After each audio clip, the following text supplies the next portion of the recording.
साथियों नमस्कार। बात करने वाले हैं रसक या जिसको खरपर भी बोलते हैं। एक्चुअल में ये पार्ट है रसशास्त्र का, पेपर 1 का रस द्रव्य परिचय 3 में पॉइंट नंबर 4 देखेंगे तो आपको मिलेगा रसक, जिसको खरपर भी पर्याय होता है। इसको जिंक ओर या कैलामाइन या ये कह सकते हैं जिंक ऑक्साइड या जिंक सल्फाइड या जिंक कार्बोनेट से मतलब इसको लेते हैं। ओके, अब रसक या खरपर के पर्याय देख लेते हैं।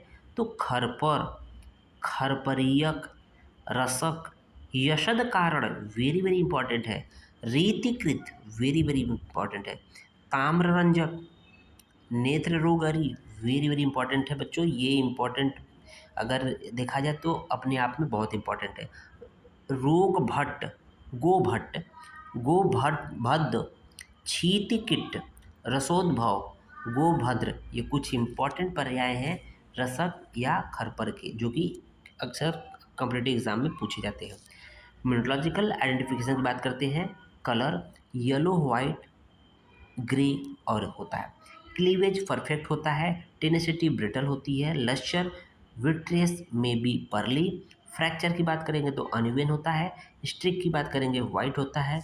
वाइट की स्पेलिंग यहाँ गलत है, WH होना चाहिए, थोड़ा सा मिस्टेक है। स्पेसिफिक ग्रेविटी 4.4 से 4.5 होता है। हार्डनेस जो होता है 5 होता है। प्राप्ति स्थान देख लेते हैं। Spain, Australia, America, Melbourne etc। और भारत में झारखंड, पंजाब, राजस्थान अन्यत्र जगहों पे पाया जाता है। भेद की बात कर लेते हैं रसक या खरपर की। तो रसाड़व में 3 भेद बोले गए हैं। मृत्तिकाकार, गुड़ाब, पाषाणाभ। मृत्तिकाकार जो होते हैं पीत वर्ण की होती है, श्रेष्ठ होती है, जिसको जिंक ऑक्साइड से कोरिलेट करते हैं। गुड़ाब जो होती है मध्यम क्वालिटी की होती है, जिंक सल्फाइड से कोरिलेट करते हैं। पाषाणाभ जो होती है अधम होती है, सबसे हीन क्वालिटी की होती है, जिंक सिलिकेट या कार्बोनेट से कोरिलेट करते हैं। ठीक है। रसरंध्र समुच्चय में इसके 2 भेद बोले गए हैं, एक दरदुर, दूसरा कार्बेलक। दरदुर को कैलामाइन, जिसको जो कि सदल या दलयुक्त होता है, जो कि सत्वपातन के लिए उत्तम होता है।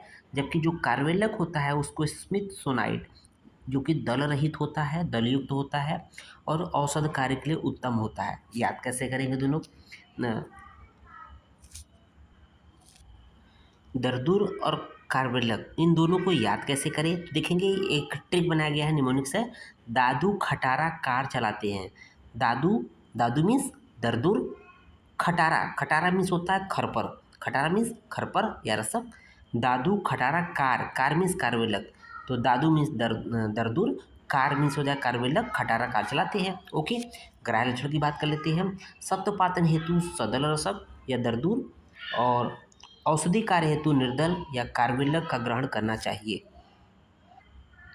और रसक के शोधन की बात कर लेते हैं, खरपर के शोधन की बात कर लेते हैं। कटु तुम्बी, एक होती है कड़वी तुम्बी या कड़वी तुम्बी जो होती है, कटु तुम्बी होती है, के रस में रसक को पकाने से यह शुद्ध हो जाता है तथा इसमें पीले वर्ण की उत्पत्ति हो जाती है।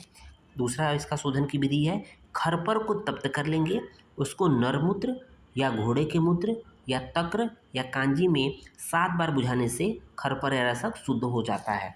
रसक का मारण की बात कर लेते हैं।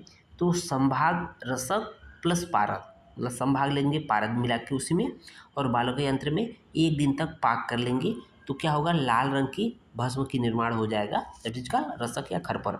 रसक का सत्पातन कैसे करते हैं?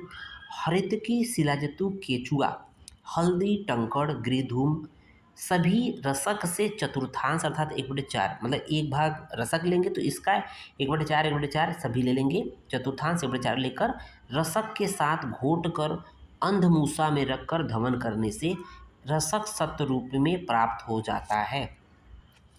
और लास्ट में देखेंगे रसक के गुण। रसकः सर्वमेहग्न, रसक क्या होता है? सर्वमेहग्न, अर्थात सभी प्रकार के प्रमेह डायबिटीज को नाश करने वाला होता है। साथ ही साथ कफ पित्त विनाशन, कफ पित्त को नाश करने वाला होता है। नेत्र रोग क्षयग्न, नेत्र रोग और क्षय रोग नाश करने वाला होता है।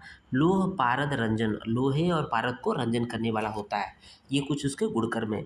मात्रा की बात कर लेते हैं रसक या खरपर की। 1/2 रत्ती अर्थात 60 मिलीग्राम से 2 रत्ती अर्थात 200-250 मिलीग्राम होती है। अनुपान की बात कर लेते हैं, शहद होता है। शुद्ध अशुद्ध खरपर सेवजन विकार क्या क्या होता है, वमन और भ्रम होता है।